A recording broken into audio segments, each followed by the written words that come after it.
It is Thursday. That means we gotta take a look at our history of the week. 이번 주에 우리가 알아볼 역사는 바로 세조에 대해서 알아보려고 하는데요. This week we're going to learn about King 세조. So, 이번 주의 역사, 오늘은 세조에 대해서 알아보려고 하는데요. 세조는 1455년 6월 11일 즉위한 조선의 7대 왕입니다. So today's history, we're taking a look at the 7th king of the Joseon dynasty, King Sejo, who was enthroned on the 11th of June in the year 1455. 자, 한국 영화계의 최고 명장면으로 뽑히는 영화 관상에 나오는 대사의 주인공으로도 유명하죠. It's also famous for being known to be the character of the best scene in Korean movie history. If you've ever seen 관상, you may know what we're talking about. But anyway, in any case, 세조는 세종대왕의 아들이긴 하지만 이름의 연관성은 그와 관련이 없다고 합니다. 세조는 1417년 9월 24일 세종의 둘째 아들로 태어났습니다. Sejo is the son of Sejong for sure, but the name has actually nothing to do with either of them, or I should say, it has no relation. So Sejo was born on the 24th of September in 1417 as the second son of King Sejong. 이제 세조는 조카인 단종을 왕자리에서 끌어내려고 쿠데타로 왕이 된 사람으로서 그의 폭력적인 행동 때문에 어두운 면도 많지만 또 한편으로는 왕이 되고 나서의 이제 업적도 많은 빛과 어두움이 확실한 왕이기도 합니다. Now, Sejo actually became king after he killed his cousin Danjong through a coup. So he's got many dark sides to him for sure due to his violent character, but at the same time, he has a lot of legacies. He has done well for the people, so certainly has a good and a bad side to him. 세조는 어릴 때부터 머리가 좋았고 사냥 실력도 출중했다고 기록이 말하고 있죠. He was very smart ever since he was a young kid and had exceptional hunting skills as well. 13살 때는 사냥을 나가 사슴을 향해서 활을 쏘았는데 7발이 모두 사슴의 목에 정확히 명중해서 감탄을 자아냈다고 하죠. Now at the age of 13, he went hunting and shot arrows at wild deers. All 7 shots he shot were right on the spot to the deer's throat. 왕이 되기 전 수양대군으로 불리던 세조는 위에 형이 있었으니 그게 세종의 첫째 아들인 문종이랍니다. He was called 수양대군 or Prince Suyang before he became the king.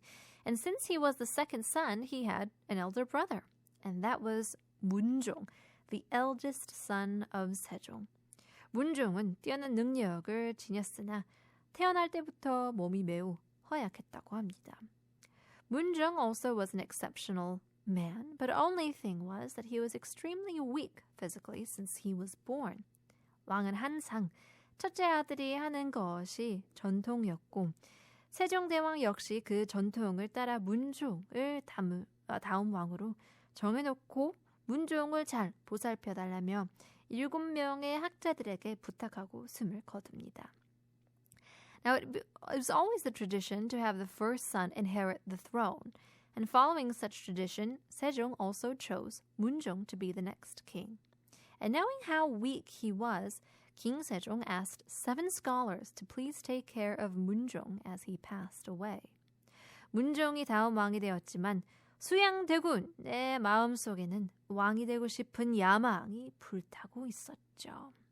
So Munjong became the next king, but Prince Suyang, the younger brother, had his ambition to become a king deep inside his heart. 여기서 to be continued 하겠습니다. Leave you guys with the song Eric Clapton, Change the World.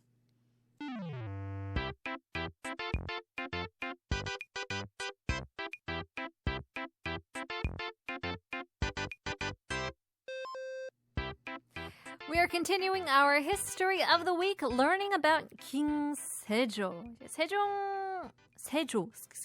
세종대왕이 돌아가면서 문종이 다음 왕이 됐죠. 하지만 수양대군 동생이 왕이 되고 싶은 마음이 컸죠. 하지만 전통이라는 것이 있었기 때문에 형 문종이 다스릴 때는 야심을 드러내진 않았죠. 하지만 2년 만에 문종이 죽고 그 아들인 단종이 왕위에 오르는데요. 이때 수양대군은 고작 11살인 단종을 보살필 수 있는 것은 삼촌인 자신이라며 단종을 옆에 두고 왕자리를 빼앗을 기회만을 노리고 있었죠. Now this tradition is tradition. He didn't show his claw, I would say. The 동생, the younger brother, Suyang, didn't show much of his aggression of wanting to be king as his older brother became king. But after Munjong died in just 2 years after he became king, his son Munjong's son, Danjong inherited the throne and became king. Here, Prince Suyang told everyone that he, as an uncle who's only 11 years old, Danjong is only 11 years old, was the only person to take care of him. So he set his place and sought an opportunity to take the throne. 그러다가 단종을 지지하는 세력이 먼저 움직임을 보아자 쿠데타를 일으키는데요. Then he realized the pro-단종 side was trying to pull him out, and so he decided to plan a coup.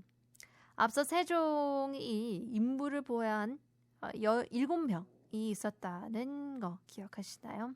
Remember I mentioned about the 7 scholars that King Sejong granted a mission to help take care of his son when he was a young king. 이 중 한 명이 배신해서 세조를 도와 쿠데타를 성공시키는데요. 이 사람의 이름 바로 신숙주입니다. Now one of the 7 betrayed him and helped Prince Suyang make the coup successful. Now his name is 신숙주. 그래서 우리가 먹는 숙주나물이 이 사람의 이름을 딴 거라고 하는데요. 숙주나물은 금방 상해버리는데 사람들이 신숙주처럼 마음이 빨리 변한다고 한 데에서 붙인 이름이라고 합니다. Now, 숙주나물, the bean sprout that we eat, originated from this person. Now, if you know, 숙주나물 goes bad very quickly. So the people thought that this, vegetable would change its mind so quickly, just like 신숙주, and thus the name 숙주나물 became the name of the bean sprout. It's quite interesting. 참 재밌는데요. 자, 아무래도 옳지 못한 방법으로 왕좌에 올랐으니 분위기가 좋을 리가 없었겠죠. Now, of course, the mood around wasn't so great since he took the throne with power and Sejo used his power to rule at first. But 주기 초반에는 물론 폭력으로 다스릴 수밖에 없었어요. 그러나 점점 더 세조는 능력으로 증명을 하게 되는데요. 업적 중 큰 부분만을 이야기하자면 조선시대 최고의 법전인 지금의 헌법격인 경국대전을 만들기 시작하는데요. 법에 따라 통치하는 시대가 열린 거죠. Now, later he proved to the people that he was worthy to be king. Now, to mention just a few achievements he's made, he started to make the first and best constitution of Joseon, the 경국대전, ruled by law, has finally begun. 이 밖에도 당군 시대부터 고려까지의 역사를 담은 동국통감을 만들었고 국방력도 강화해서 여진족이 쳐들어오지 못하게 방어를 튼튼히 했답니다. Now, other than that, he made the 동국통감, an old history book, or the writings of the chronicles from the very start of the Korean people to the Goryeo dynasty, and enhanced military power to defend Joseon from the nations against the Jurchens. However, 하지만 인과응보일까요? Could it be karma? 세조의 최후는 나병을 앓았고 악몽과 불면증에 시달리다가 아들인 예종에게 왕위를 넘겨주고 그 바로 다음 날 사망하게 됩니다. Now, Sejo in his last days was stuffed with leprosy, had nightmares, and suffered with insomnia. He couldn't stand it anymore. Therefore, he gave away his throne to his son Yejong and died immediately after. 이렇게 해서 킹 세조에 대해서 알아봤는데요. It's interesting if you see the nature and the history behind one person. As we said in the beginning, he's got some good times, some rough times. Who knows if karma is real, but it's certainly an interesting history lesson. Stick around, more is to come. Here's Tears for Fears. Everybody wants to rule the world.